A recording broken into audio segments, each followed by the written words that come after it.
저는 30대 초등학교 여교사예요. 저는 작년에 결혼할 뻔했다가 파혼을 했어요. 아니, 정확히 말해서 파혼을 당했어요.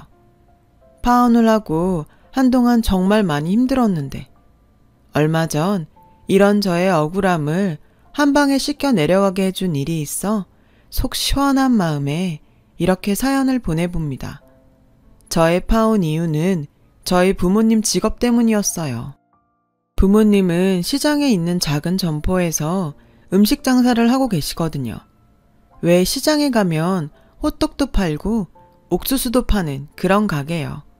저희 부모님은 각자 그런 작은 점포에서 지금까지도 호떡과 붕어빵, 옥수수 같은 것들을 팔고 계세요. 부모님은 각자 처녀총각 때 시장에서 운명처럼 만났어요. 호떡 아가씨와 붕어빵 총각으로 불리며 자연스럽게 연인이 되었고 그 인연은 결혼으로 이어져 저희 부모님이 되셨죠.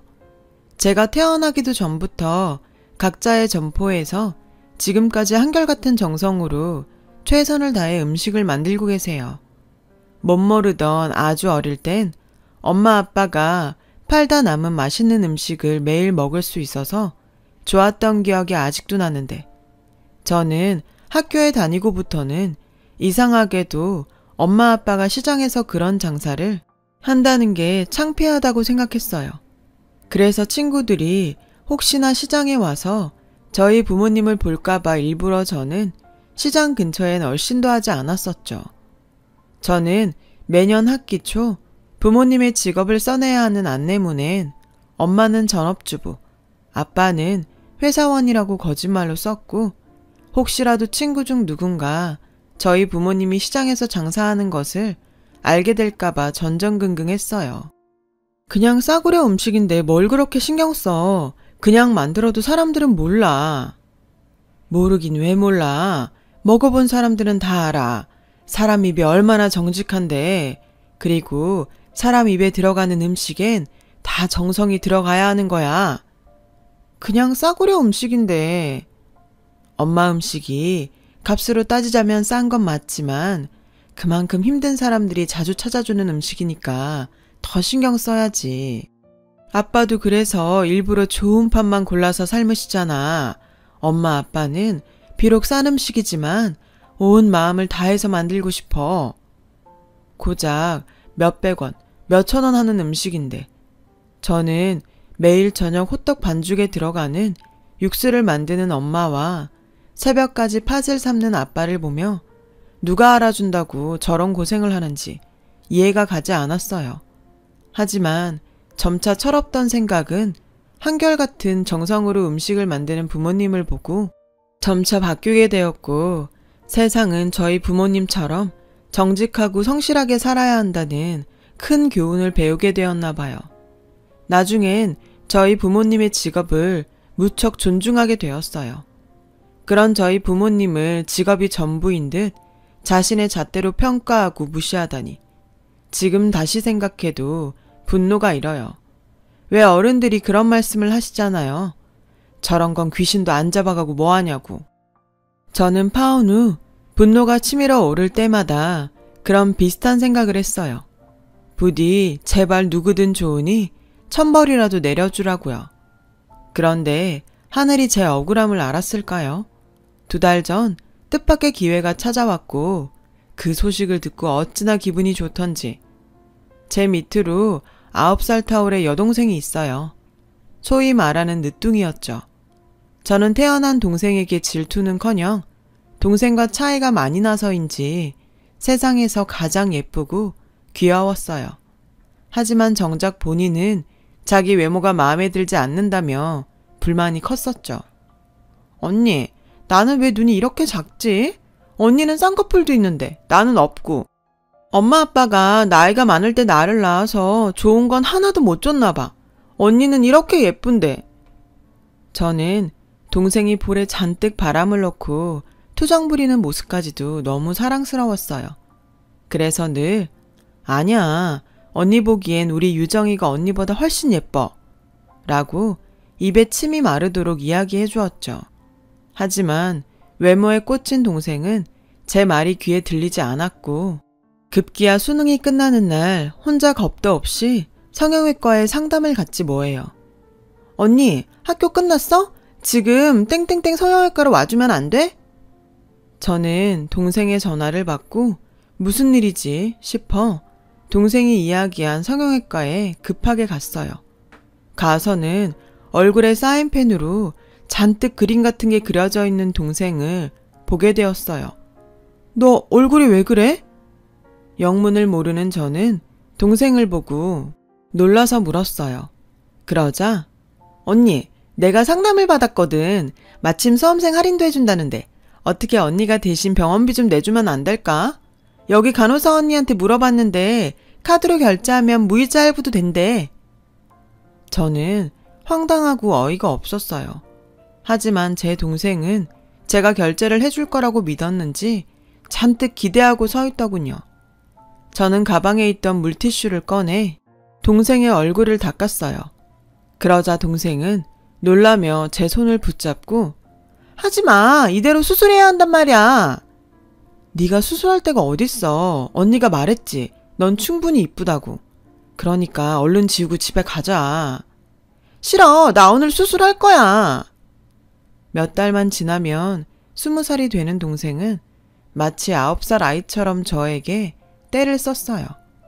그때였어요. 저와 동생의 소란에 진료실에 있던 남자 의사가 걸어 나왔습니다. 선생님, 오늘 수술할 수 있죠? 저는 동생의 말을 듣고 남자 의사를 불쾌하게 쳐다봤어요. 저 의사가 내 동생 얼굴에 그림 같은 것을 그리고 수술이란 바람을 넣지만 않았어도 일이 이 지경까지 가지 않았을 테니까요. 남자 의사는 동생과 저를 번갈아 봤어요. 그리고 사태 파악을 했는지 그제야 동생에게 이렇게 말하더라고요. 오늘은 안 되지. 선생님 퇴근도 해야 하고. 아까는 야간 수술도 가능하다고 하셨잖아요. 그건 의사는 우물쭈물 야간 수술 접수가 끝났다는 등 어설픈 핑계를 댔어요. 동생은 입이 대빨 나왔지만 사태는 그렇게 수습이 되는 듯 했습니다. 야, 아무리 예뻐지고 싶어도 그렇지. 시험 끝났다고 돈도 없이 바로 성형외과에 가냐? 넌 잘못될까봐 겁도 안 나? 저는 집에 오는 내내 동생에게 잔소리를 했죠. 동생은 삐졌는지 저에겐 아무 말도 하지 않았고 연신 뒤통수만 보여줬어요. 장사를 마치고 돌아오신 부모님은 퉁퉁 부어서 아무 말도 하지 않는 동생을 보시곤 시험을 망쳐서 기분이 좋지 않은지 걱정을 하셨죠. 저는 그날 저녁 곰곰이 생각했어요. 가지 말라고 한들 동생이 말을 들을 것 같지 않았거든요. 그렇게 저희 걱정은 곧 현실이 되었어요. 학교 수업을 마치고 퇴근 준비를 하는데 모르는 번호로 문자가 한 통 왔어요. 문자의 내용을 읽어보니 동생이 또 성형외과에 찾아갔더라고요. 이번엔 병원비를 분납할 수 없냐고요. 저는 문자가 찍힌 번호로 연락을 했어요. 번호의 주인은 그날 봤던 남자 의사였고 저희는 그렇게 동생 때문에 몇 차례 연락을 주고받게 되었어요. 제가 부탁이 하나 있는데요. 뭐죠? 제 동생이 다시 병원에 오면 수술까지는 필요 없고 잘 가꾸면 지금보다 훨씬 예뻐질 거라고 좋게 얘기 좀 해주세요. 저는 꽤 진지하게 부탁했어요. 그런데 이 남자가 하는 말이 저를 뜨끔하게 만들지 뭐예요. 말은 해줄 수 있는데 동생이 믿을까요? 네? 성형외과 의사가 수술 없이 예뻐질 거라는 말을 왜 해요? 당연히 수술을 해야 이뻐지지. 그건 가영씨가 애들한테 공부 안 해도 공부 잘할 수 있다고 말하는 거랑 같은 거잖아요. 듣고 보니 맞는 말이었어요. 다른 사람도 아니고 성형외과 의사한테 그런 부탁을 한 것이 갑자기 창피했죠. 그 후로 몇 차례 연락을 더 주고받았고 제 친한 교사들은 신기한 인연이라며 이참에 한번 잘해보라고 저를 놀리듯 말했는데 좁은 학교에선 어느새 제가 성형외과 의사와 연애를 한다는 소문이 돌기 시작했어요. 제가 아무리 아니라고 말해도 주변에선 믿지 않았죠. 제가 가르치는 아이들까지도 선생님 요즘 연애하세요? 라며 소문은 걷잡을 수 없이 번져갔어요. 사태가 심각해지니 저는 그냥 헛소문이 사라지길 바라며 포기했습니다. 시간이 지나 점차 소문이 잠잠해질 때쯤 저는 정말로 그 의사 남자에게 정식으로 사귀어보자고 고백을 받았어요. 처음엔 얼떨떨했는데 이 남자가 참 젠틀하더라고요. 교사가 되고 종종 주변에서 소개팅이나 맞선 같은 자리를 주선해서 남자를 만난 적이 몇 번 있었는데 솔직히 비교가 안 됐어요. 그래서 저와 그 남자는 소문처럼 진짜 연인이 되었고 저의 연애는 큰 어려움 없이 서로를 존중하며 1년이란 시간을 함께 보냈어요. 연애를 하면 사람이 조금 달라지는 게 맞는지 눈치 빠른 동생이 눈치를 채면서 저희 가족은 제가 연애를 한다는 것을 모두 알게 되었어요. 제 동생은 자신이 다녀온 병원 의사와 연애를 하는 저를 가장 많이 반겼어요. 그럼 언니가 그 쌤이랑 결혼하면 나 수술 공짜로 할 수 있는 거야? 공짜는 무슨? 승규 씨는 페이닥터야. 너 혹시라도 꿈꾸지 마. 치, 거기 원장인 줄 알았더니 페이닥터였어? 페이닥터면 어때? 자기 일만 잘하면 됐지. 철없는 동생에게 어쩌다 보니 남자친구를 두둔했고 저희 부모님은 홍기가 찬 제가 그것도 의사인 남자와 연애를 한다며 내심 기뻐하셨어요. 페이닥터면 어때? 사람만 반듯하면 됐다. 의사 공부하느라 얼마나 고생했겠어. 이 사람이? 우리 딸은 뭐 교사 되려고 고생 안 했나? 우리 딸도 어디 내놔도 꿀리지 않지. 외모도 훌륭하고 요즘은 교사가 신부감으로 1등이래. 저희 부모님은 저와 남자친구를 서로 고생했다며 치켜 세웠고 그 모습을 보는데 기분이 나쁘지 않았어요. 제가 생각해도 저랑 남자친구는 직업만 놓고 봤을 때 조합이 나쁘지 않다고 생각했거든요. 그리고 그 생각은 남자친구도 마찬가지인 듯 했어요. 남자친구의 집에서도 만나는 여자가 초등학교 교사라고 하니 나쁘지 않다고 하셨다고 들었거든요. 그땐 몰랐어요. 나쁘지 않다는 건 좋지도 않다는 것을요. 그냥 정말 말 그대로 제 직업이 딱 나쁘지 않았던 거였어요. 저희는 2년 정도 남들 같은 연애를 했어요. 둘 다 결혼 정년기라 만나면서 자연스럽게 결혼 이야기를 나눴고 저희 부모님은 마음이 급하신 듯 집에 남자친구를 데려와 같이 식사라도 한번 하자고 하셨죠. 남자친구는 좋다고 했어요. 남자친구와 저희 가족의 만남은 금방 이루어졌고 인사를 온 남자친구는 처음 방문한 저희 집을 두리번거렸어요. 남친의 모습에 저와 저희 엄마는 은근 무슨 검사라도 받는 듯 긴장을 했고요. 사실 저희 집이 오래된 1층짜리 단독주택이에요. 이미 이사를 왔을 때부터 저희 집은 지어진 지 20년이 넘었었고 그 해에는 40년이 넘어가고 있었죠. 그리고 집안의 살림도 상황은 크게 다르지 않았어요. 보기엔 확실히 집은 오래되고 낡은 느낌이 강했어요. 평소엔 모르고 살았는데 남자친구를 집에 데려오니 별것들이 다 눈에 들어와 심란하더라고요. 하지만 남자친구는 저희 집에 대해 아무 말도 하지 않았어요. 오히려 저희 엄마가 해준 음식이 맛있다고 싱글벙글이었죠. 남자친구가 저희 집을 보고 실망했을까봐 은근 걱정했는데 남친의 반응에 마음이 놓였어요. 그리고 그 후 저희 집에서는 거의 제가 이 사람과 결혼한다는 것이 기정사실처럼 여겨졌어요. 그리고 얼마 후 저도 남친 집에 인사를 가게 되었어요.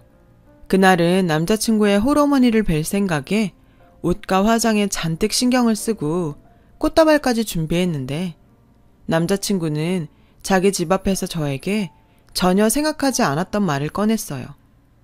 있잖아, 사실은 내가 자기 부모님 직업을 거짓말했어. 남자친구는 자기 엄마에게 저희 부모님이 카페 프랜차이즈 사업을 하고 계신다고 거짓말을 했다고 하더라고요. 저는 그 말을 듣고 어이가 없고 화가 났어요. 저도 뭐라 할 처지는 아니지만 남자친구의 집이 그리 썩 풍족하진 않다고 들었거든요. 저는 모르면 몰라도 적어도 그런 재산이나 조건으로 이렇게나 마음을 다칠 거라고는 생각도 하지 못했어요.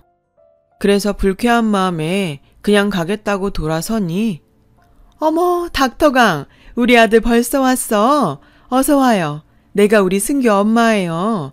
반가워요. 그의 어머니가 케이크를 사들고 저희 쪽으로 걸어오지 않겠어요? 당황한 저희를 보며 그의 어머니는 아무것도 모른 채 집으로 들어가자고 하셨고 저는 얼떨결에 그의 집에 들어가게 되었어요. 그가 사는 아파트는 20평이 조금 넘었는데요. 저희 집에 비해 훨씬 낡았어요. 그의 어머니는 초면인 저에게 남자친구가 고등학교 때 남편과 이혼을 하고 혼자 어렵게 남편을 의대에 보냈다고 지난날을 자랑스럽게 이야기하셨어요. 남자친구가 저희 부모님에 대해 거짓말을 하지 않았다면 전혀 개의치 않았을 이야기였는데 저는 내내 마음이 편하지 않았어요. 마치 어릴 때 친구들이 저희 부모님의 직업을 알까봐 전전긍긍을 했을 때와 똑같았어요. 그리고 제가 우려하던 일은 곧 현실이 되었어요. 가영 씨라고 했나? 가영 씨는 지금 어느 동네 살아요? 우리 승규도 슬슬 개원을 해야 하는데 어느 동네가 괜찮을지 요즘 내가 부동산만 다닌다니까. 그의 어머니는 제게 사는 동네를 물으셨어요.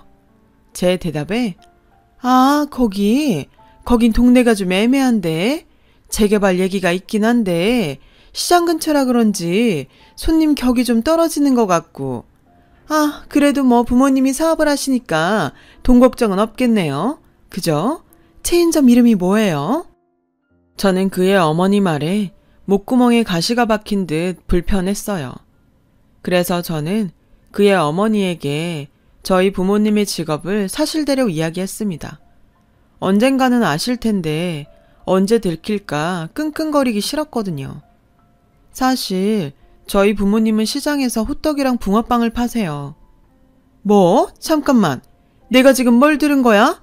시장? 호떡?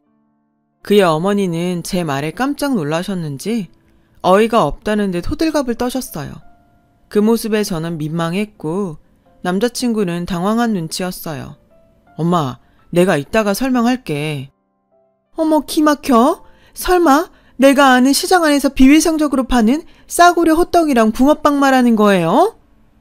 그의 어머니는 저에게 도끼 눈을 하며 사실 확인을 했어요. 비위생적이라는 둥, 싸구려라는 둥, 기분 나쁜 단어들에 꽂혀 저는 아무런 대답도 하지 않았죠.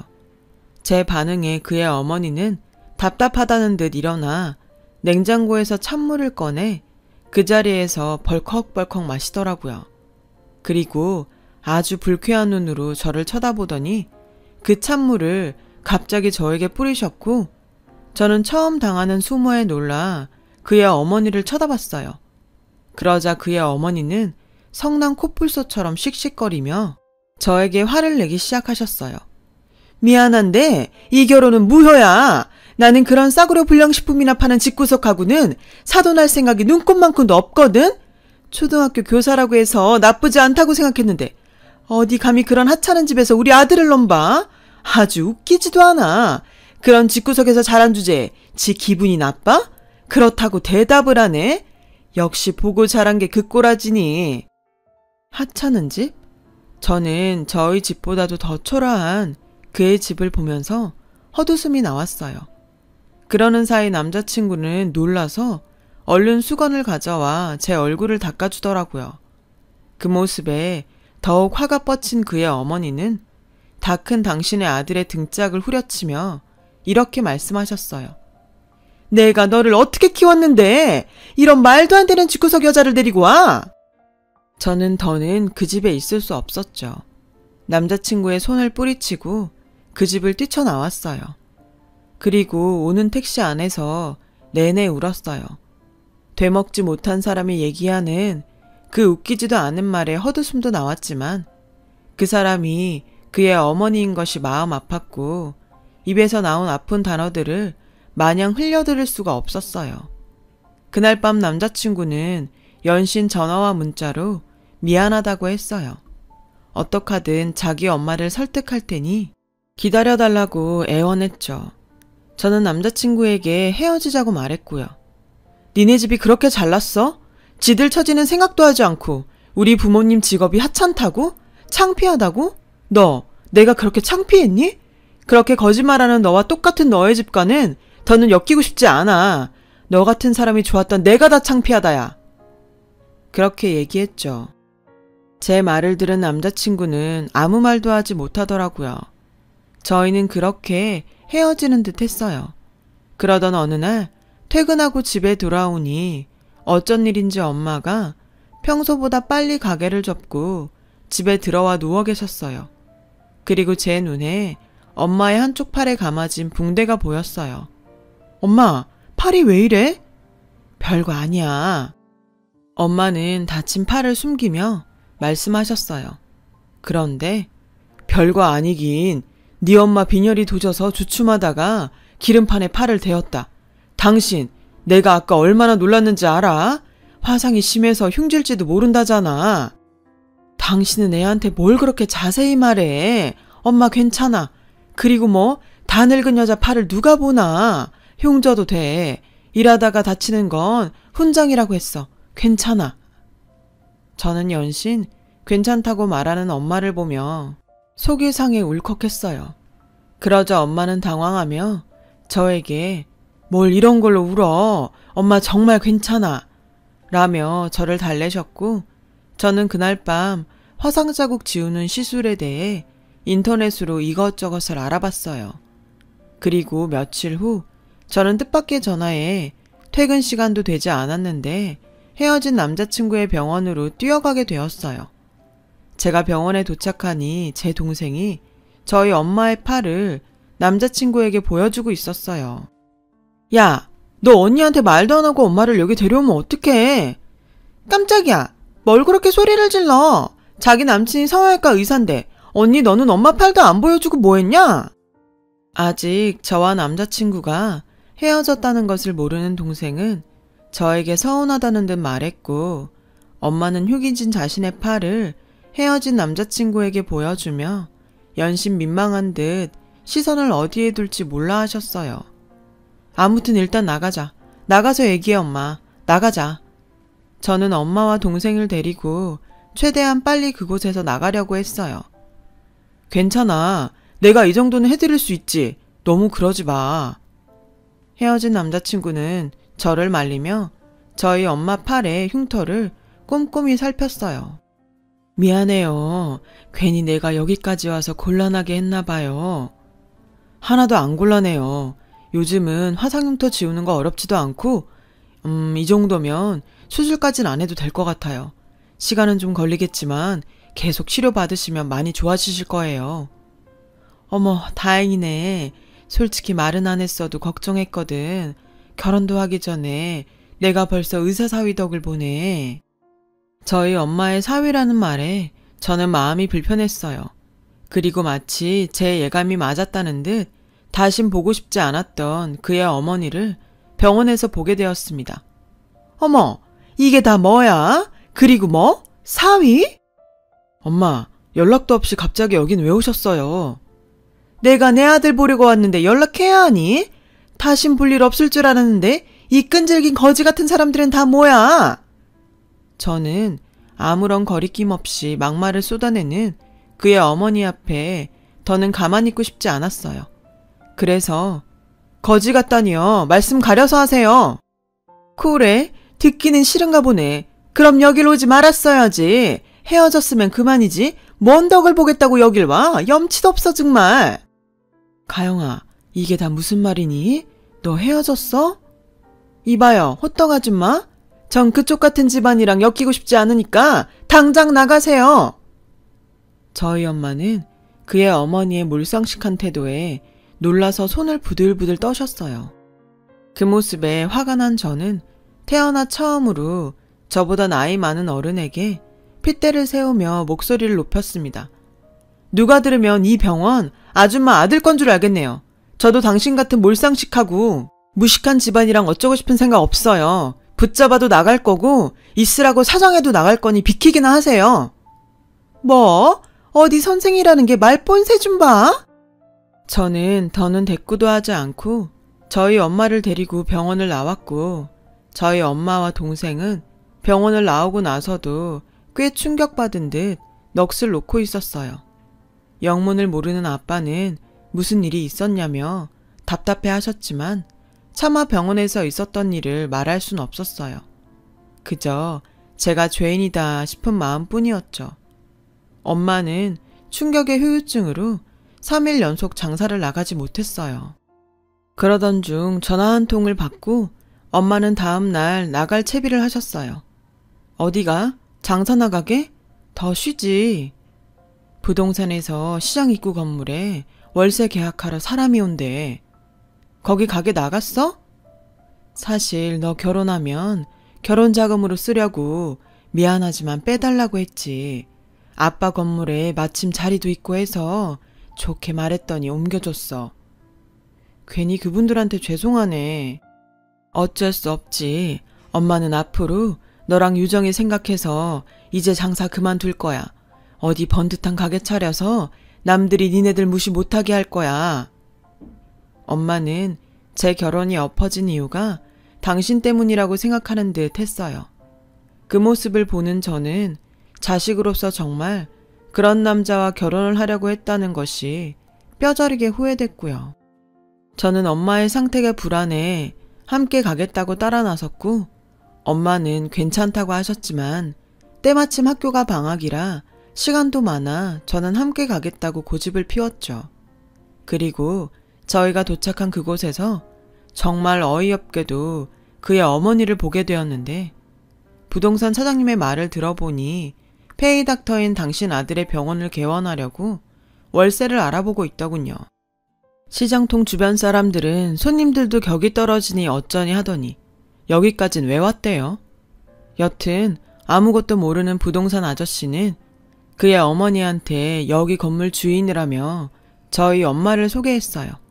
그러자 그의 어머니는 눈이 튀어나올 듯 커지더니 아니 사장님이 뭐 잘못한 거 아니에요? 어떻게 이 건물이 이 여자 거예요? 시장 바닥에서 싸구려 호떡이나 파는데 어떻게 이 큰 건물 주인이야? 말씀 이상하게 하시네. 여기 이 호떡집 사장님 거 맞아요. 그리고 여기 근방의 좋은 자리 건물들은 죄다 호떡집 사장님이랑 남편분 거예요. 말도 안 돼. 사장님 뭐 잘못하신 거 아니에요? 내가 이 동네에서 몇 년인데 싫으면 다른 동네 가든가. 솔직히 여기 자리가 워낙 좋고 이 주인분들이 항상 싸게 주셔서 들어오고 싶어서 줄 선 사람 많아요. 아, 짜증나. 계약하실 거예요, 말 거예요? 잠시만요. 그의 어머니는 똥 씹은 얼굴로 저와 저희 엄마가 있는 곳으로 다가왔어요. 저는 저희 모녀 앞으로 다가온 그의 어머니를 보며 고소하다는 듯 이렇게 말했죠. 하필 이런 집구석이 이 건물 주인이라 어째요? 다른 사람들한테는 월세 줘도 아줌마한텐 절대 안 줘요. 저기 그래 툭 까놓고 내가 미안하다. 솔직히 난 니네 집이 이렇게 건물이 많은지 몰랐잖니? 내가 알았으면 그렇게 했겠어? 너는 왜 친장 마련 안에서 문제를 이렇게 어렵게 만드니? 사돈, 그때는 제가 정말 죄송했어요. 그냥 다 잊고 우리 처음부터 다시 이야기해봐요. 저는 얼굴을 싹 바꾸고 저에게 살랑살랑 웃는 그의 어머니라는 여자를 보니 참았던 화가 치밀어 올라 이렇게 큰 소리를 쳤어요. 뭐라는 거야? 건물이 있건 없건 달라지는 건 없어요. 돈 한 푼 없는 그지 집안인 줄 알았다가 이제 돈 좀 있어 보이니까 아까워요? 본인도 집불 가진 거 없으면서 잘난 의사 아들 팔지 말고 인생 똑바로 사세요. 저희 커져가는 목소리에 저희 엄마는 이제 그만하라는 듯 제 옷자락을 잡아당기시며 가영아 그만해라 하며 나가자고 하셨어요. 다급해진 그의 어머니는 지난번에는 정말 죄송했어요. 여자 혼자 아이 키우면서 사는 게 힘들어서 팍팍하게 살다 보니 제가 실수를 했네요. 사돈, 제가 정말 잘못했습니다. 저의 아들 얼굴 봐서 이 결혼 다시 진행해 주세요.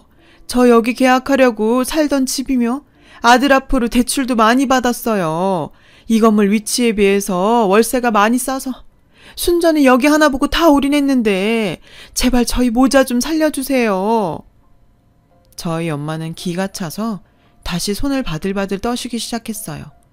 그 모습에 뒤늦게 연락을 받고 온 아빠는 무슨 일이냐며 저에게 물었고, 제가 사실대로 이야기하자 아빠는 비상계단에 놓여있던 빗자루를 가지고 와선 그의 어머니를 쓸어버리기 시작했어요. 도대체 건물에 쓰레기가 왜 이렇게 많은 거야? 이러니 재수가 없잖아. 그의 어머니는 저희 아빠의 빗자루에 밀리며 일어나셨고, 상황이 이렇게 되니 창피한 그의 어머니는 살다 이런 꼴은 처음이라며 혼자 성질을 부리다가 그 자리를 도망쳤어요. 저희 엄마와 저는 그 모습에 그동안 답답했던 속이 뻥 하고 뚫리는 듯 시원했죠. 그 후 저희 동네의 건물값이 무섭게 오르기 시작했어요. 저희 엄마의 건물은 물론이고 아빠의 건물까지 합사해 저희 부모님은 태어나 처음으로 가장 큰 돈을 손에 넣게 되셨고, 저는 농담처럼 이제 장사는 그만두고 좋은 집에서 편하게 쉬시며 살려고 말했는데, 무슨 소리, 돈은 자고로 자기 손으로 벌어야지. 이 돈은 잘 뒀다가 우리 딸들 시집갈 때 잘 써야지. 나랑 네 아빠는 시장에서 장사하는 게 천직이야. 안 그래요, 여보? 당신 말이 맞지. 시장엔 사람 사는 냄새가 나서 재밌어. 그리고 우리가 없으면 오다 가다 호떡 하나 붕어빵 하나 사 먹는 사람들은 다 어떡하니? 우린 음식도 팔지만 그런 재미도 판다. 그래요. 엄마 아빠 즐거우시면 됐어요. 저랑 동생 때문에 장사 그만두시지는 마세요. 이만하면 정말 저희 부모님은 천상의 짝꿍이 아닐 수 없다는 생각이 들어요. 저도 언젠가는 이런 저희 부모님의 가치를 알아주는 짝꿍을 만날 수 있겠죠. 비록 파혼이란 겪지 않았으면 좋았을 인생의 고비를 넘겼지만 저는 이번에 또 한 번 저희 부모님으로부터 많은 것을 배우게 된 것 같아요. 직업에는 귀천이 없다고 하죠. 추억을 판다는 저희 아빠의 말을 들으니 정말 그 말이 맞는 것 같다는 생각이 듭니다. 지금까지 제 사연 들어주셔서 감사합니다. 하시는 일에 모두 보람과 행복이 함께하길 진심으로 바랍니다. 여러분, 사연 댓글에 응원과 현명한 조언 부탁드려요. 좋아요와 구독은 저에게 큰 힘이 됩니다. 오늘도 좋은 일 가득하세요.